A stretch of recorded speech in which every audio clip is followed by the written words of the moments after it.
Okay guys, so here we go with our beef in red wine sauce. Nice and easy. First thing, kettle on. Next thing, let's put our hob onto about halfway. It's up to a 9, so I'm going to pop it on 5. You can see it just getting warmed up. Now,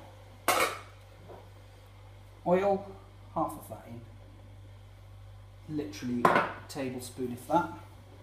And then our vegetables need to be chopped.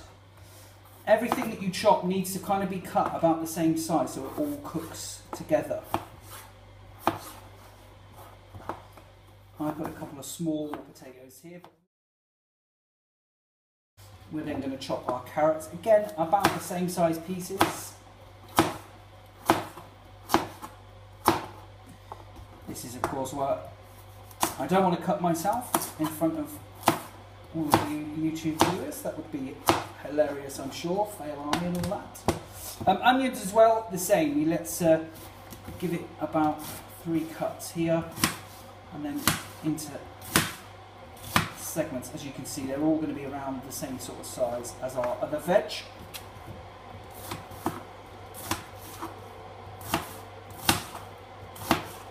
So, veg. And then frozen peas, small cup. So as we're doing this, the oil in this pan has just started to get a little bit warm, which is good. All the veg going in. Let's chuck that peas in as well. Tasty amount of veg in the bottom of that pan. You could go with some fresh garlic, it's entirely up to you. I do have fresh and the powdered variety. I do prefer to use fresh, although the powdered is good and it's relatively cheap as well. So garlic's good, top of your fridge, leave it on the top shelf. It'll last you for quite some time. If it does start growing, then you do need to chuck it away and buy a new one. However, most of the time it keeps relatively well for quite some time. Just top it off. So going with 2 cloves here, don't want to make it too garlicky. It is to your taste though, this is your dish as well, so however much you want in terms of garlic, just give it a chop. Now the kettle's boiling away there because actually what we're going to do is we're going to put that hot water in the pan with our vegetables. So garlic in. Nice. Okay. So that's the vegetable part of this dish. Still waiting for the kettle just to finish doing what it's doing. We're then going to need to get our meat. So we are using, for this particular dish, beef. I've picked some very thin steak beef. You can pick whatever you want. I'm aware in Britain as well, if you go to your butchers and ask for cheap cuts, skirt, things like that come from the bottom of the cow, the belly of the cow. Very nice meats and very cheap. So all you need to do with this dish, again, is just make sure everything is cut into sort of similar sized pieces, although this is not going in the saucepan just yet. So, chop that up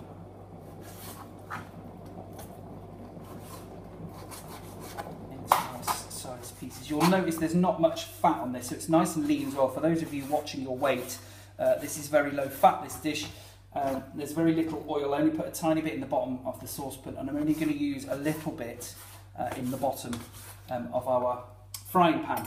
Now the next thing we're going to do with this actually is to coat it in seasoned flour. So if you looked at the ingredients on the Facebook page, I would have said about seasoned flour. So there's enough flour in the bottom here just to coat the bottom of that bowl. And we got sea salt here in a shaker.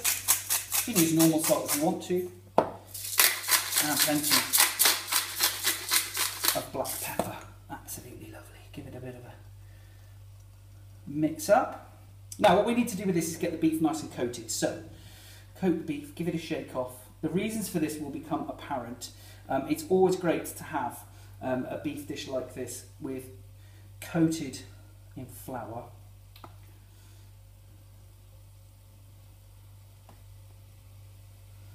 You might just be able to hear our veg sizzling away there, which is good. So by the time I finish this, we should be ready.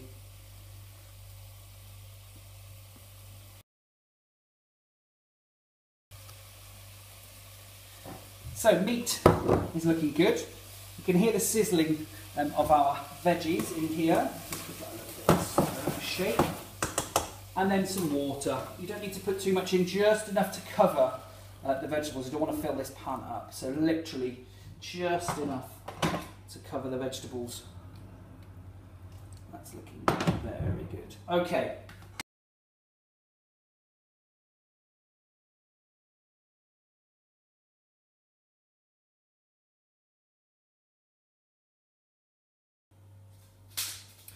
So our beef is now ready to go in.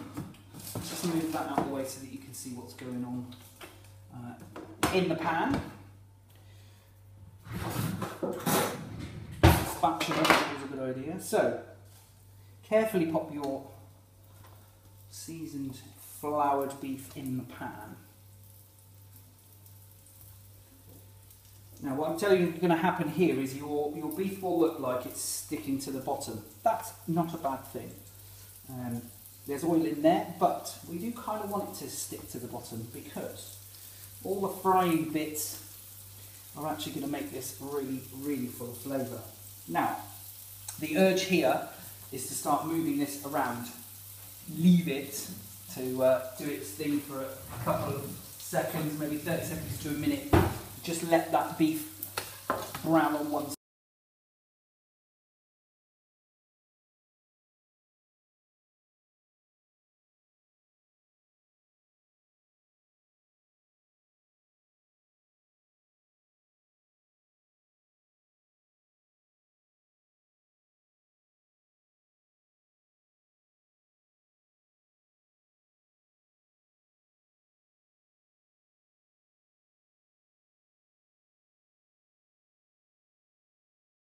So you can hear it sizzling away quite nicely.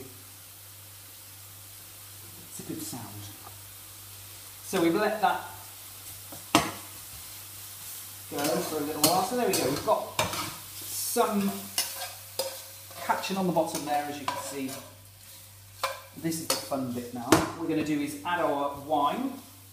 Nice big glass of wine. Immediately cools the pan down. But also what we do is we're doing something what chefy terms called deglazing. So all of the stuff that's stuck to the bottom of the pan is now going to lift into our wine. Now adding the wine here is so that we can actually cook the alcohol out. So the alcohol's going to make it taste quite bitter. So what we need to do is make sure we can taste the red wine but not the alcohol. I know that sounds ridiculous for some who like a bit of booze, but we're going to cook out the alcohol in that red wine. So we're going to leave that just to bubble away. What we're looking for is pink bubbles, lots of pink bubbles. I've got some coming just at the moment.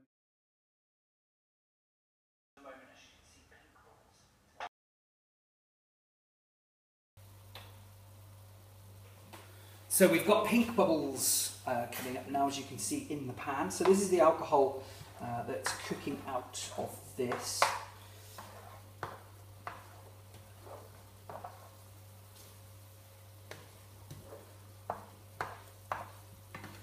So turn the heat off. Now, nice and easy this bit, like I said, this is a relatively easy recipe. Most things we do are relatively easy.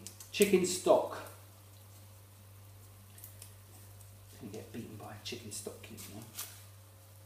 So chicken stock, crumble into your vegetables, which have been gently cooking away.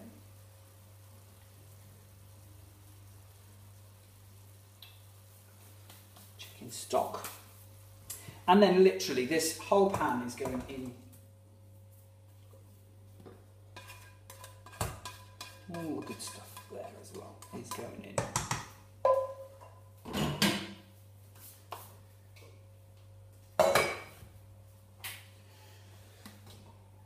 So nice big stir, get it all going around. So if you're following the recipe as well from the Facebook page, it does say this is going to look very watery. And you're right, it does look quite watery, but we do have this nice, what we call cooking liquor here, which is full of wine and stock, and now vegetables as well. So, a little bit of salt and pepper. At this point, it's worth adding mixed herbs. Again, always have a jar of mixed herbs in your cupboard. They're very, very cheap. And if you like a little bit of heat, like I do, cayenne pepper is absolutely brilliant for dishes like this. It's not chili, but it does give a little bit of heat. If you want to put paprika in, you can as well. Just a little bit of that. And a good stir. Now the easy bit comes, you get to go and relax. Because literally we're just going to let this lovely, lovely stuff cook out. So whack it up to almost the top, lid on, see you in 20 minutes.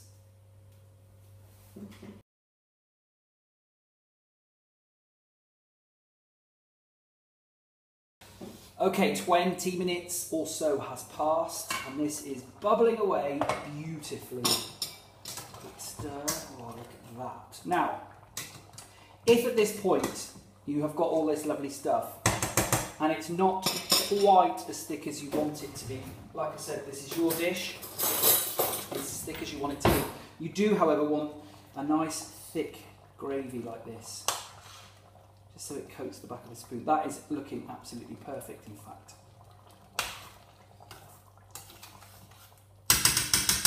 I always give this dish 30 minutes, so turn down the heat. This will have been bubbling away quite nicely for 30 minutes. You could leave it for another 10. What you're looking for is a reduction in this juice to go down just a little bit. But it is looking absolutely gorgeous. Now, at this point, taste. Have a taste, see what it's like. Now, the danger with this is it might still taste a little bit bitter, which is absolutely normal if it's not quite to your liking. What you can do with this is add more water if you want to and cook it down and down and down, or you can actually add a teaspoon or two of sugar, give it a stir, let it sit for a little bit longer. Also, if it is still too liquid and it's looking still like it's very watery, your bowl of seasoned flour that we did the meat in earlier, you can actually give it a sprinkle in and let it cook out. I'm not going to do it because actually this is turned out perfectly. And as you can see, we've got lumps of beef and onion and carrots and everything in there, and it's looking absolutely gorgeous, and it does taste good too. Nice and easy. Lots more of the recipes on this YouTube channel are going to be as simple as this. Coming up in the next few weeks and months, we do have a fantastic low-fat chicken curry for you. I've also had some requests already for some things that people want to cook. There's a couple of pasta dishes coming up as well. Don't worry, pasta is not as a nightmare as people make out. And also, I have a really, really great dish for something called a jambalaya. If you want to look it up, you can do. It's a fantastic rice dish with lots of ingredients, again, lots of lovely vegetables and stuff like that. This dish, very low fat as well. You're probably on Slimming World or Weight Watchers or something like that. Don't worry. This dish, if you're on Slimming World, I think is literally a couple of sins for the oil. But you've got nice lean beef in there, loads of vegetables, and wine and stock. And that's pretty much it. So many great dishes with so little ingredients, and this is the great channel for you guys if you want to cook at home. Cooking for reps, of course. Leave that another maybe 10 minutes or so, and then we're ready to serve with some lovely crusty bread.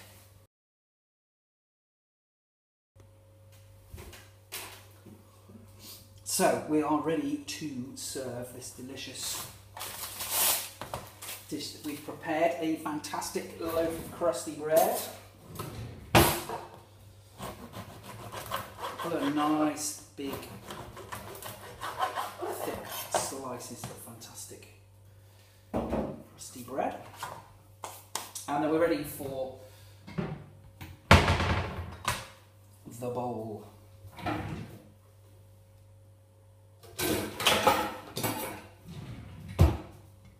Oh, look at that. Nice big stir. This is going to be gorgeous. Big ladle full. Now this dish will feed probably 3, I would have said, unless you're very hungry, in which case pile it up. But you'll get, that's one bowl, and there is probably at least another 2 in there as well. But I want to make sure I've got a bit of everything, bit of potatoes, bit of lovely. Look at that. Absolutely gorgeous. A couple of big, nice slices of bread there. And we're done. That, ladies and gentlemen, is beef in red wine sauce in 30 minutes. Don't forget to like and subscribe the page, and like us on Facebook as well, facebook.com/cooking4reps.